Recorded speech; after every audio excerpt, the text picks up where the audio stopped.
خۆپیشاندانەکانی بەغدا و شارەکانی دیکەی عێراق بەردەوامە و ڕۆژ لە دوای ڕۆژ ئاپۆڕای خۆپیشاندەران فراوانتر و سەقفی داواکاریەکانیشیان بەرزتر دەبێتەوە و لە نێویانیشدا گۆڕینی دەستور و هەموارکردنەوەی یەکێکە لە داوا و خواستی شەقامی تووڕە.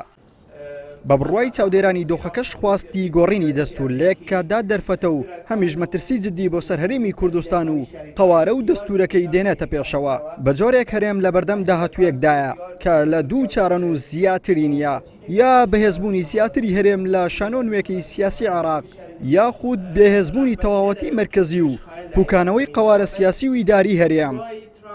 هەلێک بۆ کورد دەستکەوتەکانی لە بەغدا و ئەو دەستکەوتانی لە دەستور هەیەی ئێستا بتوانێت میکانیزمێک بدۆزێتەوە فەرزی کاتە سەر حکوومەتی بەغدا لە دوای مفاوەزات لە دوای ئەم ئەحداثانە بەرەو چۆڕۆن حتاکو ئەو دەستکەوتانەی لە دەستورە جێبەجێ بکرێت بە تایبەتی مادەی 140 و موقعی کورد لە بەغدا لە مرکزی قەرارە بەهێزتر بێ. ئەمە لەلایەکەوە بەس ئەمە بە شەرتێک ئەو شتە ڕۆدا ئەگەر بێت کورد یەک ڕێزی هەبێ لە ماڵی خۆیدا. ئەمە بۆ لە هەمان کاتە احتیمالە ببێتە هۆی مەترسیەکی وجودی بۆ کورد. ئەوش ئەوە ئەگەر بێت ئەحداثەکان لە بەغدا بەو شێوەیە بێت کە تەرەفێکی دژ بە کورد بێتە دەسەڵات و ئەو دەستکەوتانی کەوا 2003 لە دەستورە هەیە لا بدرێت لە دەستوری تازە. دوای پرۆسەی ئازادی عێراق و وڵاتانی دراوسێ کاریگەری و ڕۆڵێکی یەکلایکەرەوەیان هەبووە لە ڕووداوەکانی سەرگۆڕەپانی عێراق.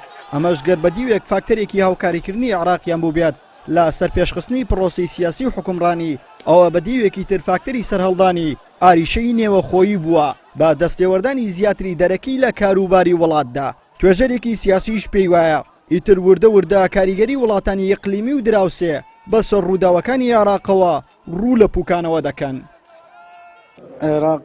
ئێران کاریگەریەکی جددی لەسەر عێراق هەیە و هەژمونیەکی بەرچاوی هەیە لەسەر ئەم وڵاتە، بەڵام خۆپیشاندانەکانی ئێستای عێراق سەرەتایەکە بۆ زەعیفکردنی ئەو هەژمونیەی ئێران بەسەر عێراقەوە.